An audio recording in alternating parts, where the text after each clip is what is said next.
આ બેઠકમાં ઘેડ વિસ્તારના મુખ્ય પ્રતિનિધિ અને સંયુક્ત કિસાન મોરચાના પ્રતિનિધિઓ ઉપસ્થિત રહ્યા.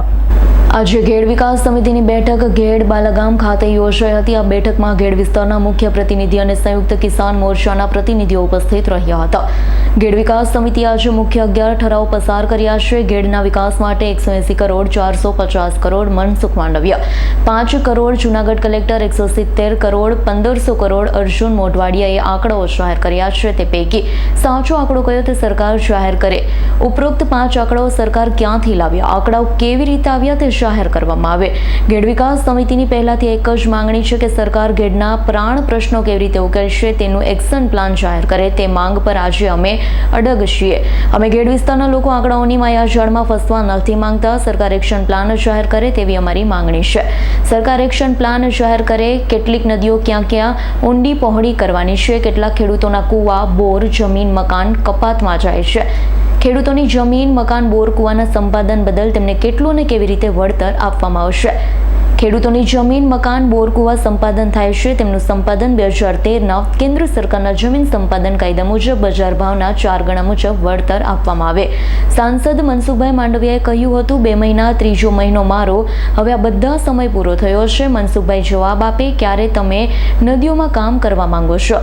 સરકાર તાત્કાલિક ધોરણે પહેલા તૂટેલી નદીઓને તાત્કાલિક રિપેર કરે, જેથી આવતા ચોમાસે તૂટેલી નદીઓમાંથી ખેડૂતોના ખેતરોમાં પાણી ન ફેલાય. દર ચોમાસે ઘેડના 100 જેટલા ગામો સંપર્ક વિહોણા થાય છે. તેના આવતા વર્ષે સંપર્ક વિહોણા થતા અટકાવવા યુદ્ધના ધોરણે કામ કરવામાં આવે. સરકાર દ્વારા નદીમાં કામગીરી કર્યા પછી જો નદી છલે ને ખેડૂતોના ખેતરમાં પાણી ભરાય તો ભરાઈ ગયેલા પાણીના તાત્કાલિક નિકાલ માટે ડ્રેનેજ સિસ્ટમ ઊભી કરવામાં આવે. સરકાર દ્વારા પ્રાણ પ્રશ્નોના નિરાકરણ માટે ઘેડ વિકાસ સમિતિના સભ્યો સાથે બેઠક કરી એક્શન પ્લાનની ચર્ચા કરવામાં આવે. સરકાર દ્વારા કરવામાં આવતી દરેક કામગીરીમાં ઘેડ વિકાસ સમિતિના સભ્યો સાથે લેવામાં આવે. ઓજત ઉબેડ નદીમાં ઠાલવવામાં આવતું ઝેરી કેમિકલ સદંતર બંધ કરવામાં આવે. વંથલી જૂનાગઢના આખા ટીકર ગામથી ચાલુ કરી દ્વારકા જિલ્લાના રાવલ સુધીનો વિસ્તારને ઘેડ વિસ્તારના 125 ગામોમાં ગામ ઓછામાં ઓછા 10થી વધારેમાં વધારે 25 સભ્ય ઘેડ વિકાસ સમિતિના સભ્યો બનાવવામાં આવશે.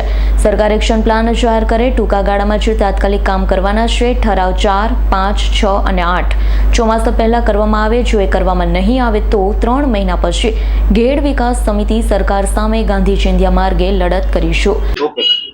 આજે ઘેડ વિકાસ સમિતિની કેશોદના બાલાગામ ખાતે મુખ્ય આગેવાનોની એક મિટિંગ કરવામાં આવી છે અને આ મિટિંગની અંદર ઘેડ વિકાસ સમિતિના તમામ સભ્યોએ સાથે મળી એકી સૂરે 11 ઠરાવોને પસાર કર્યા છે અને આ 11 ઠરાવોની અંદર બહુ સ્પષ્ટ માંગ કરવામાં આવી છે કે સરકાર આંકડાઓની માયાજાળ અમારી સામે રજૂ ન કરે. એક્શન ટેકન રિપોર્ટ જાહેર કરે કે ઘેડના પ્રાણ પ્રશ્નોનું નિરાકરણ કેવી રીતે આવશે. આ એક્શન ટેકન રિપોર્ટમાં ખેડૂતો ઘેડ વિકાસ સમિતિના સભ્યો સાથે પણ ચર્ચા કરે.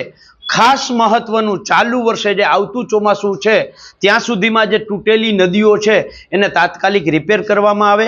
આવતા ચોમાસાની અંદર જે ગામો દર વર્ષે સંપર્ક વિહોણા થાય છે એને સંપર્ક વિહોણા થતા કેવી રીતે અટકાવવામાં આવે.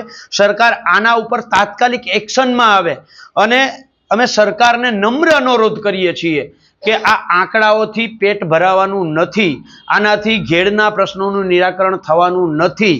સરકાર તાત્કાલિક ઓજતની અંદર કેમિકલ ઠાલવવામાં આવે છે એને બંધ કરવામાં આવે અને જો સરકાર તાત્કાલિક કરવાના કામો છે, ચોમાસા પહેલા કરવાના કામો છે, એ કામો કરવામાં ઊણી ઉતરશે તો 3 મહિના પછી ઘેડ વિકાસ સમિતિ સરકારશ્રી સામે ગાંધી ચિંધ્યા માર્ગે આંદોલનના મંડાણ કરશે અને એના માટે સંપૂર્ણ જવાબદારી સરકારશ્રીની રહેશે.